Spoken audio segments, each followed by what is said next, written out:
ఈ వాక్యాన్ని వీక్షిస్తున్న సహోదరి సహోదరులందరికీ క్రీస్తు పేరట వందనములు.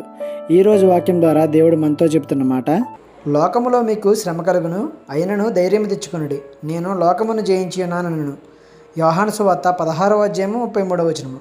లోకంలో వచ్చే శ్రమలు చూసి నాకే ఎందుకు వస్తున్నాయి శ్రమలు, నేను మంచిగానే ఉంటున్నా కదా, వై మీ అని అనుకుంటాం. కానీ దేవుడు ముందే చెప్పాడు కదా శ్రమలు వస్తాయి అని.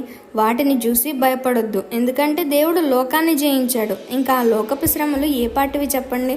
ధైర్యంగా వాటిని ఎదుర్కోవాలి. అప్పుడే దేవుని బిడ్డలమైన మనకు జయించి ఇచ్చిన లోకానికి అర్థం ఉంటుంది. ప్రతి చిన్న విషయానికి భయపడడం, ప్రతి చిన్న శ్రమకు పడిపోవడం వల్ల దేవుని త్యాగానికి అర్థమే లేదు.